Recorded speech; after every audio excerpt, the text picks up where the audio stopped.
Okay, let's dive into this. आपने इस explainer का बढ़िया सा थंबनेल तो देख ही लिया होगा। आज हम उस चुनौती का सामना करने वाले हैं जो हर स्टूडेंट को कभी ना कभी डराती जरूर है। हिंदी लिटरेचर का लंबा चौड़ा सिलेबस, इतनी सारे चैप्टर्स, उनके राइटर्स और उनकी विधाएं, इन्हें रटना किसी बुरे सपने जैसा लगता है ना? पर टेंशन बिल्कुल मत लीजिए, क्योंकि आज इस एक्सप्लेनर के जरिए हम इस पूरे सिलेबस को एकदम सुंदर विजुअल स्लाइड्स और कमाल की ट्रिक्स के साथ आपके दिमाग में हमेशा के लिए फिट कर देंगे। अब जरा इस इंडेक्स पेज वाली इमेज पर नजर डालिए। ये बस एक पन्ना नहीं है, बल्कि इन्फॉर्मेशन का एक लंबा चौड़ा पहाड़ है। गद्य खंड, कव्य खंड, राइटर्स के नाम, और सबसे मजेदार बात पता है क्या है? अगर आप ध्यान से देखें तो मार्जिन में पेन से विधाओं के नाम लिखे हुए हैं, जैसे निबंध, कहानी, भाषण। एग्जाम से पहले जब ये सब एक साथ सामने आता है ना, तो घबराहट होना बिल्कुल नॉर्मल है। अगर गद्य और पद्य दोनों को मिला दिया जाए तो टोटल 26 मेन चैप्टर्स बनते हैं। मतलब 26 अलग अलग नाम और उनके लेखक। सोचिए, अगर इन सब को तोते की तरह रटने की कोशिश की तो एग्जाम के प्रेशर में सब ब्लैंक हो जाना तय है। रटना बिल्कुल भी स्मार्ट तरीका नहीं है दोस्तों। इस डेटा को सही से कैटेगराइज करना पड़ेगा, और यही तो हम आज करने वाले हैं। तो चलिए फटाफट एजेंडा देख लेते हैं। इस भारी भरकम सिलेबस को हम 5 आसान हिस्सों में बांटेंगे। पहला, गद्य, जिसमें कहानी और निबंध होंगे। दूसरा, गद्य की बाकी विधाएं। तीसरा, कविताओं में भक्ति और रीतिकाल। चौथा, आधुनिक कविताएं। और आखिर में एक फाइनल मेमोरी टेस्ट। शुरुआत करते हैं भाग 1 से, गद्य खंड। यहां हमारा पूरा फोकस कहानी और निबंध पर रहेगा।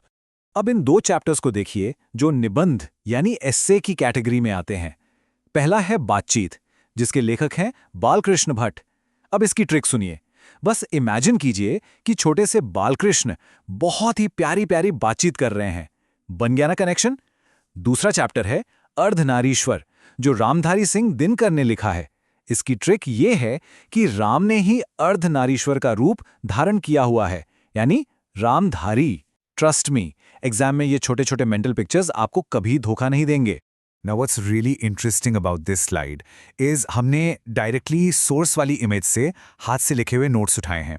आप देख सकते हैं पेन से क्लियर लिखा है, उसने कहा था रोज और तिरिच के आगे कहानी। ये हमारी 3 मेन कहानियां हैं। चंद्रधर शर्मा गुलेरी की उसने कहा था, और उदय प्रकाश की तिरिच।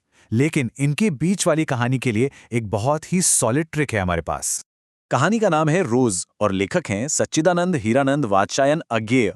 बाप रे, इतना लंबा नाम कैसे याद रहेगा? बहुत सिंपल है। बस इतना याद रखिए कि जो कहानी हमारे साथ रोज घटती है ना, उसका असली राइटर हमेशा अज्ञात होता है, यानी कि अज्ञेय। रोजमर्रा की अज्ञात कहानी। देखा, इस एक सिंपल लाइन से विधा, चैप्टर और लेखक तीनों एक साथ हमेशा के लिए लॉक हो गए। अब आते हैं भाग 2 पर, गद्य खंड की कुछ और इंपॉर्टेंट विधाएं। चलिए उनका कंफ्यूजन भी दूर करते हैं। यहां हमने 3 बिल्कुल ही अलग विधाओं को एक साथ रखा है ताकि फर्क साफ दिखे। संपूर्ण क्रांति एक भाषण है जो जयप्रकाश नारायण ने दिया था। ट्रिक, इमेजिन कीजिए जयप्रकाश जी एक पूरी यानी संपूर्ण क्रांति लाने के लिए स्टेज से एक बहुत ही जोशीला भाषण दे रहे हैं। दूसरा है एक लेख और एक पत्र। नाम से ही क्लियर हो रहा है कि ये एक पत्र या लेटर है जो भगत सिंह से जुड़ा है। और लास्ट में शिक्षा, जो जे कृष्णमूर्ति का एक संभाषण यानी कॉन्वर्सेशन है। आगे बढ़ने से पहले मैं चाहता हूं आप 1 सेकंड के लिए सोचें। ओम प्रकाश वाल्मीकि जी का जो चैप्टर है जूठन, वो लिटरेचर की किस कैटेगरी में आता है? दिमाग लगाइए थोड़ा, इसका जवाब वाकई काफी इंटरेस्टिंग है। So the crucial point is, Joothan कोई कहानी या निबंध नहीं है दोस्तों, ये एक आत्मकथा है, मतलब ऑटोबायोग्राफी, जैसा कि उस इंडेक्स इमेज में क्लियर मार्क किया गया था। लेखक अपने ही जीवन का सच बता रहा है। और बिल्कुल इसी तरह मलयाज का हंसते हुए मेरा अकेलापन एक डायरी है। सोचिए ना, डायरी में इंसान अपना अकेलापन ही तो शेयर करता है। ये विधाएं उनके चैप्टर्स के नाम के साथ एकदम परफेक्टली मैच करती हैं। मूव करते हैं भाग 3 की तरफ, कविता सेक्शन में भक्ति और रीतिकाल, यानी हमारे क्लासिकल कवि। एंड दिस ब्रिलियंटली इलस्ट्रेट्स कि सिलेबस कभी कभी एग्जाम में आपको कैसे कंफ्यूज कर सकता है। ध्यान दीजिए, चैप्टर 2 का नाम भी पद है और चैप्टर 3 का नाम भी पद है। पर घबराना बिल्कुल नहीं है, सिलेबस ने इन्हें बहुत ही लॉजिकली अरेंज किया है। पहले सूरदास के पद आते हैं और ठीक उनके बाद तुलसीदास के। दोनों ही भक्ति काल के बहुत बड़े स्तंभ हैं, और इसी वजह से इन दोनों को एक साथ एक ही विधा में रखा गया है। अब जरा इन पुराने काव्य रूपों पर नजर डालते हैं, कड़बक, छप्पय और कवित। अगर आपको वो सोर्स इमेज ध्यान से याद हो तो छप्पय के ठीक बगल में एक छोटा सा नोट लिखा था छंद से। इसका मतलब छप्पई खुद में एक तरह का छंद है। याद रखने की ट्रिक ऐसे सोचिए कि नाभादास ने आसमान यानी नभ में छ यानी छप्पई छंद लिखे हैं, और कवित को भूषण से जोड़ना तो और भी आसान है। किसी भी कविता का सबसे बड़ा भूषण यानी गहना ही कवित होता है। भाग 4, आधुनिक कविताएं, मॉडर्न एरा की पोएम्स और उनकी विधाएं। इन मॉडर्न कविताओं को परमानेंटली याद रखने के लिए हम इमोशंस और विजुअल्स का यूज करेंगे। पुत्र वियोग, एक माँ के दुख को सीधे सुभद्रा जी से जोड़ दीजिए, तो कवयित्री हुई सुभद्रा कुमारी चौहान। दूसरा है उषा। बताइए, सुबह सुबह अंधेरे का सामना कौन करता है? जो शेर की तरह बहादुर हो, तो राइटर हो गए शमशेर बहादुर सिंह। और तुमुल कोलाहल कलाहा में के रचयिता हैं जयशंकर प्रसाद। यहाँ उन हैंड रिटन नोट्स ने हमारा काम बहुत इजी कर दिया है। देखिए, अधिनायक के आगे साफ लिखा है व्यंग्य कविता, यानी रघुवीर सहाय जी यहाँ नेताओं पर तीखा व्यंग्य कर रहे हैं। वही दूसरी तरफ हार जीत के आगे लिखा है गद्य कविता। अशोक वाजपेयी की ये कविता ना बिल्कुल एक कहानी की तरह फ्लो करती है। इन विधाओं को जब हम उनके लेखकों के साथ ऐसे विजुअल ट्रिक्स से लिंक कर देते हैं तो वो दिमाग में बिल्कुल प्रिंट हो जाती हैं। आखिरी में पोएम है गांव का घर, जिसके लेखक हैं ज्ञानेंद्रपति। इसके लिए दिमाग में बस एक सिंपल सी इमेज बनाइए। ज्ञान के देवता शहर के शोर शराबे से दूर एक बहुत ही शांत गांव के घर में आराम से रहते हैं। एक बार ये विजुअल दिमाग में सेट हो गया ना, फिर इसे भूलना लिटरली नामुमकिन है। आखिरी पड़ाव, भाग 5, एक फाइनल मेमोरी टेस्ट। देखते हैं ये ट्रिक्स कितनी काम आई। Let's move on and see how this builds up.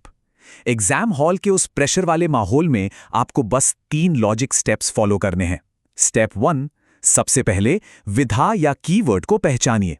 Step 2, जो मेंटल इमेज या ट्रिक हमने बनाई थी उसे तुरंत याद कीजिए। और स्टेप 3, उसे फट से लेखक के नाम से कनेक्ट कर दीजिए। चलिए अब इसे प्रैक्टिकली एक एग्जाम्पल से टेस्ट करके देखते हैं। आपकी स्क्रीन पर एक चैप्टर का नाम है सिपाही की माँ। अभी जो हमने ट्रिक्स सीखी हैं और वो जो इंडेक्स पेज की इमेज देखी थी, उसके बेसिस पर क्या आप इसकी विधा और लेखक का नाम रिकॉल कर पा रहे हैं? जरा जोर डालिए अपने दिमाग पर। बिल्कुल सही पकड़ा। अगर आपको वो इंडेक्स वाली स्लाइड याद आई हो तो सिपाही की माँ के आगे एकदम क्लियर आकांक्षी लिखा था, और इसके लेखक हैं मोहन राकेश। एक सिपाही, एक माँ और एक ही अंक का नाटक, यही तो आकांक्षी होता है। देखा, विजुअल मेमोरी और इन स्मार्ट ट्रिक्स का यही तो जादू है। तो आज के इस कमाल के सफर के बाद मैं चाहता हूं आप बस एक चीज सोचें। अब जब आपके पास इन मुश्किल नामों और चैप्टर्स को याद रखने का एक स्मार्ट, विजुअल और स्ट्रक्चर तरीका है, तो सोचिए आपकी एग्जाम प्रिपरेशन में कितने घंटे और कितनी एनर्जी बचने वाली है। घंटों बैठकर रटने का जमाना गया दोस्तों, अब स्मार्ट लर्निंग का टाइम है। इस एक्सप्लेनर की ट्रिक्स को ऐसे ही अप्लाई करते रहिए और मैं गारंटी देता हूं ये सिलेबस आपको आगे से कभी परेशान नहीं करेगा।